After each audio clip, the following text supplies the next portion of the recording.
Yung ginagawa niyang kasalanan, sinasabi pa niya, uy, nung isang araw, pumunta ako sa club.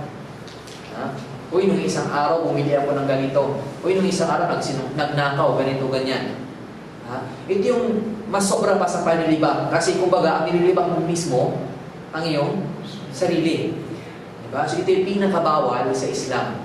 Na yung sinasabi mo, yung kung bawal kang sabihin ng baho ng kaibigan mo, kasama mo, ano pang sarili mo? Ibig sabihin na wala ka ng respeto sa sarili mo. Diba? Kasi ang ibang tao, pag nililibang mo, ayaw. Pero ikaw mismo, nililibang mo ang sarili mo. So ibig sabihin, wala ka ng natirang respeto o paggalang sa iyong sarili. Diba? Nakikita mo mga taong, mga mahalaga, lahat ng kanilang mga sekreto, hindi nila pinagsasabi. Pagkos may isa pa ako nakita mong tawa, sabi niya, nang tinanong, pinagsasabi mo ba ang mga sekreto mo? Sabi niya, ako hindi. Pero pag sinabi ko, yung clue lang, yung mga bahagi lang ba? Hindi lahat-lahat. Kasi, ang sabi niya, pag kasi sinabi mo ang sikreto mo sa isang tao, naging alipin ka niya. Nagiging alipin ka niya. Paano? Kasi, natatakot ka mag-away kayo. Diba? Kasi baka ibulgar niya ang sikreto mo, na ganito ang ginawa mo, nagiging alipin ka sa kanya. Kahit kunwari niloloko ka, sinasapak ka, ang naisip mo, hindi ko siya kakalabanin kasi hawak niya ang sikreto ko, hawak niya ako sa liig. Kaya nga, bawal yung galong, una, yung panlilibang sa iba at yung pagbubulgar ng mga sikreto mo mismo. Na ganito ang ginawa mo, na ganito ang ginawa mo, subhanallah, nakaka-problema ito. So ito ay bawal sa Islam. Pero nakita nyo, nung nabigla ako, nung nababasa ko ito, nung sinabi ng propeta na lahat ng nasyon ko ay patatawagin ng Allah, maliban sa mga nagbubulgar. So sinabi ng kanyang mga disipulo, anong ibig sabihin ng pagbubulgar propeta? Anong ibig sabihin ng pagbubulgar propeta? Sabi niya, ang ibig sabihin ng pagbubulgar is yung taong gumawa ng kasalanan kagabi, for example, gumawa ng kasalanan kagabi, pinagtakpan ng Allah, so walang nakaalam. Diba? Kunwari, nagnakaw. So walang nakaalam. Diba? So parang pinagtakpan ng Allah. Sabi niya, darating ang umaga, kinaumagahan, abay sisirain niyang harang o yung pantakip na pinantakip sa kanyang Allah at siya mismo ang magkukwento. Diba? Yun yung isa sa pinakamalaking kasalanan. Kasi ang Allah mismo ang nagtakip sa'yo, pero ikaw mismo ang nag-alis nung takip. Sabi nga ng mga Islam scholar, kaya yung isa yun sa mga hidal, kaya kung bakit napakalaking kasalanan yun. Kasi magkaiba kung ang tao ang nagtakip sa'yo at kung ang Allah ang nagtakip sa'yo. Ang Allah ang nagtakip sa'yo, tinanggal mo ba? Sabi ng mga scholar, isa yun sa pinaka dahilan kung bakit malaking kasalanan yun sa Islam. So, sallallahu ala sayyidina Muhammad wa ala alihi wa sahbihi.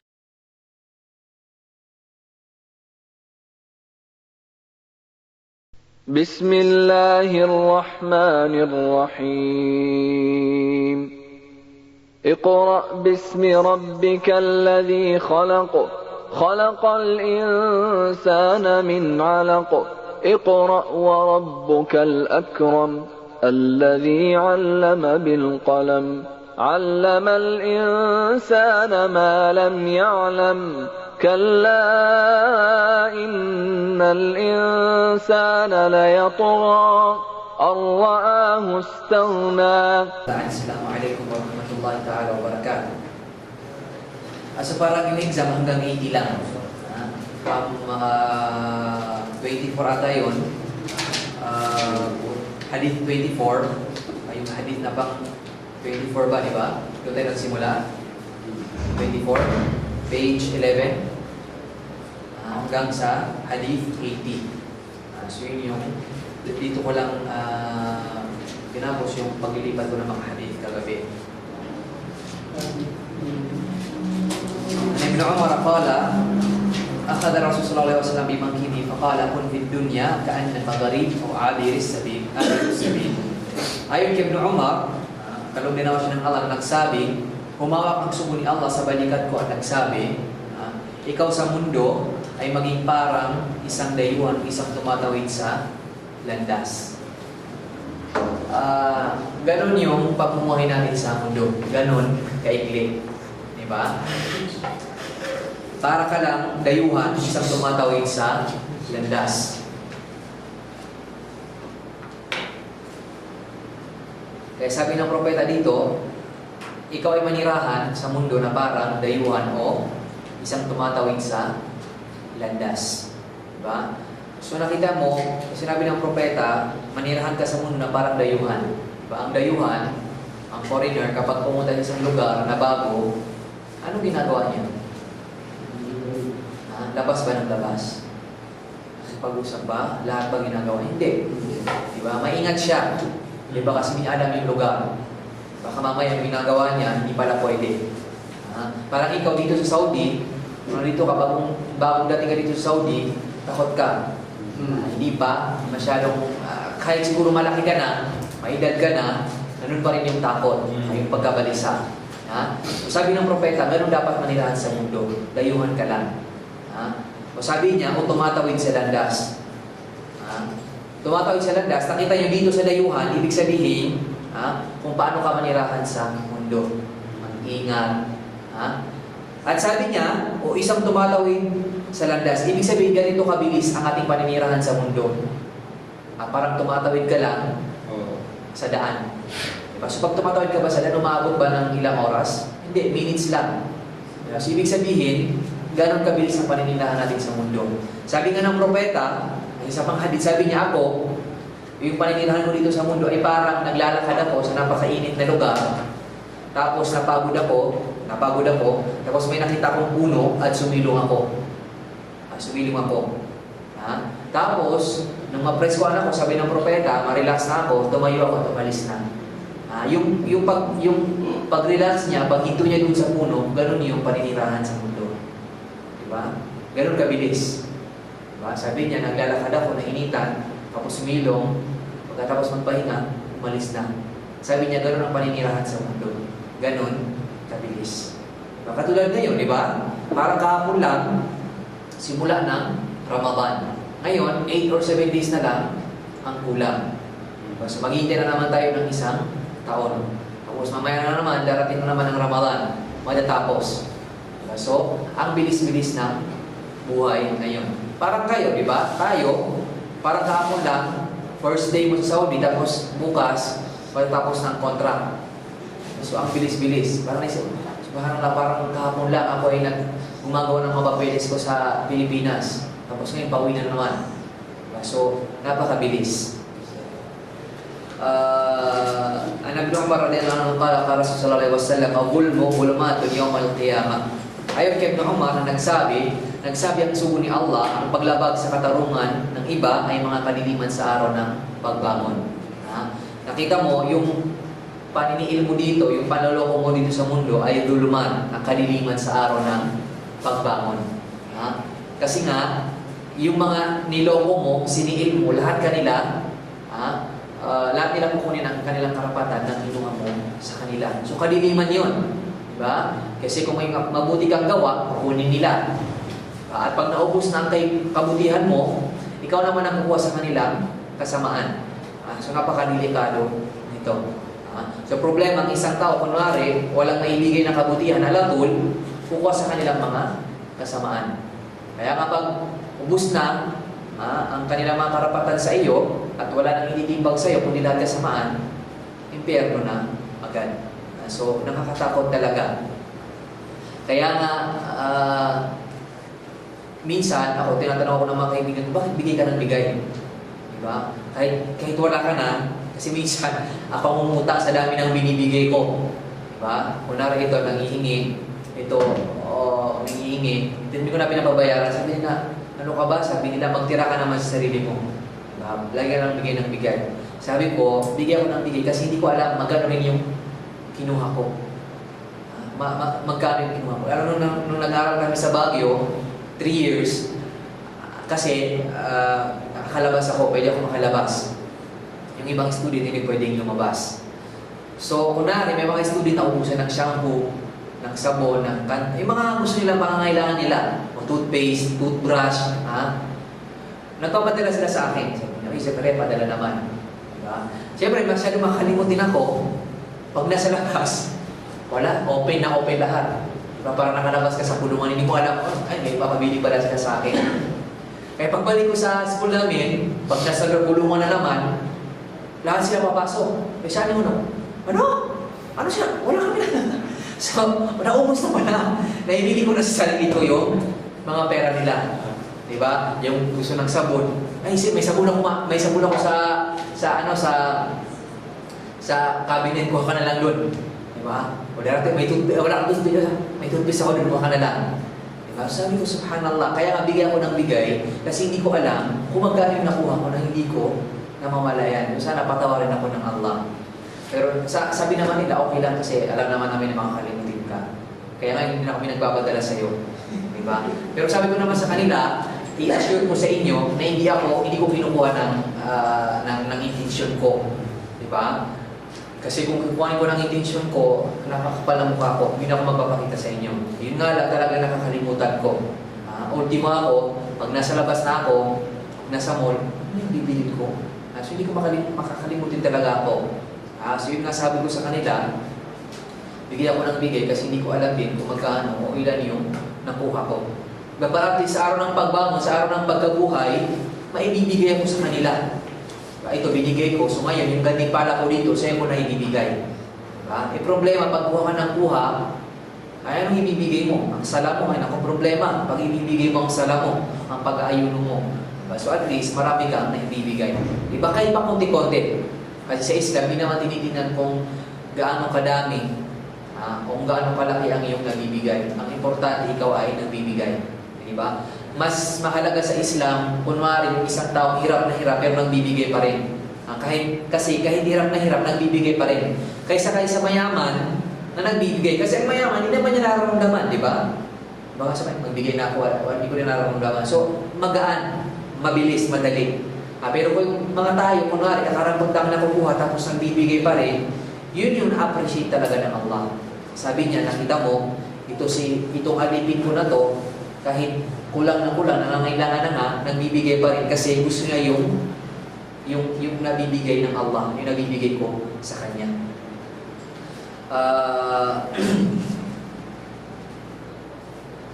An Ibn Umar radhiyallahu anhu qala qala Rasulullah sallallahu alaihi wasallam al-muslimu man muslimuna min lisanihi wa yadihi al-muhajiru man hajara ma nahallahu anhu. Ayon kay Ibn Umar na nagsabi ang sugo ni Allah sa kanya ng kapayapaan, ang Muslim ay ang sino mang ligtas ang mga Muslim mula sa dila niya at kamay niya. Kunwari, yung isang Muslim ay ang totoong Muslim, ibig sabihin, safe sa kanya ang mga tao mula sa kanyang dila at kanyang kamay. Yung sa aming mga Maranao, ang tawag namin sa mga ganito tinatawag na budol patrol. Alam mo yung budol? Ay yung lips, yung pagtawag ko sa Tagalog, labi. Labi. Kasi ang labi, yan ang pinagsasabi mo. Yan ang binibigkas mo na. Wala pa lang ito. So yun yung pinagbibigkas mo na yung mga sinasabi. Kaya kasi modul patrol. Yung patrol, yung TV patrol. Di ba ang TV patrol, lahat ng balita, alam nila. So may mga tao na lahat ng naririnig nila, totoo man o hindi, ibinabalita sa iba. Di ba?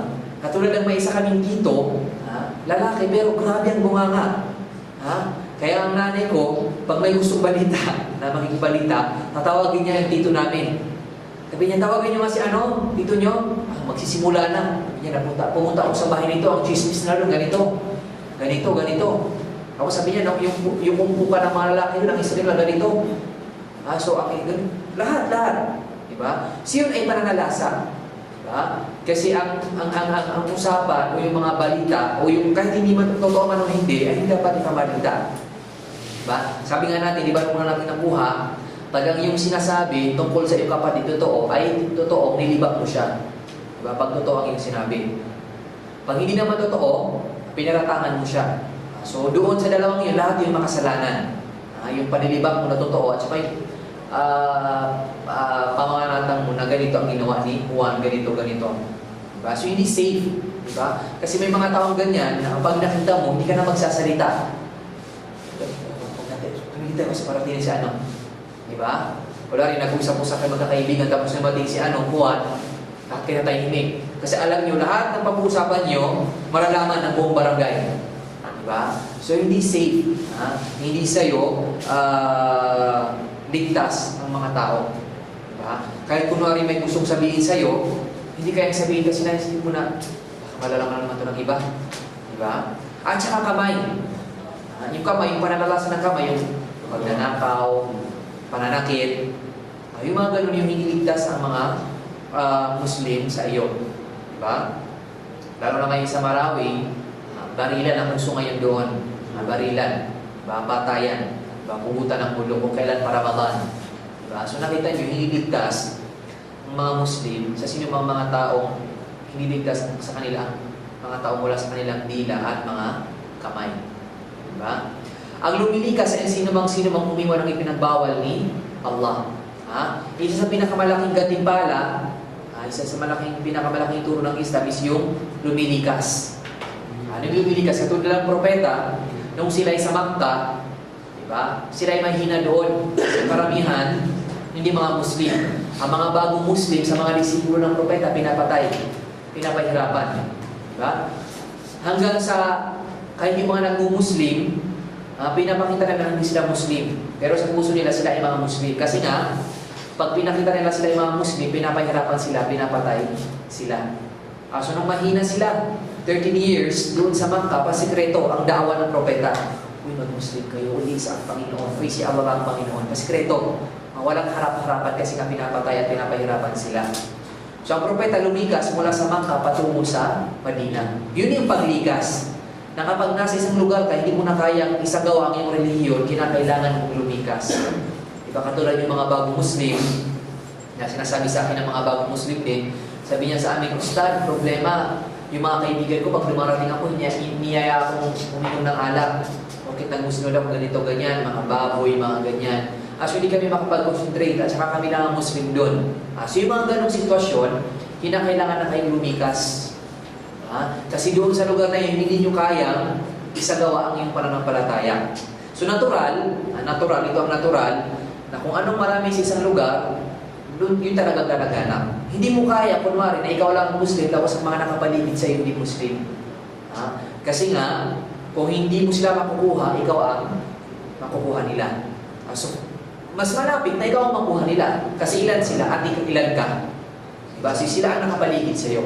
Diba? So, lumikas ka doon sa may mga Muslim. O doon sa taong, mga lugar na pwede mong isagawa ang iyong relihiyon nang hindi ka natatakot. Kasi yun yung importante.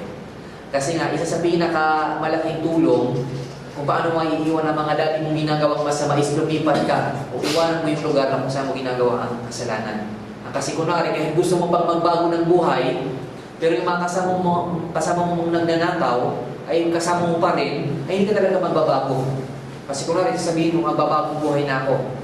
Diba? Ay problema, mga kasama mo nagnanakaw. So sa tuwing naisip nila magnakaw sila, napapasama ka. So isa sa mga kondisyon para magbago kasi yung ginagawa is yung iwanan mo ang iyong lugar kung saan ka gumagawa ng kasalanan. Katulad ng kwento na ikinuwento ng propeta, yung tao na yon ay pumatay ng 99. Siyam na tao. Ang dami nun. Masakit. Isang barangay, 99. Di ba? Baga sa bottom, ang kapanalo yun. 99 na yun. Di ba? So nagsawa na siya sa kanyang buhay. Gusto niya na magbagong buhay.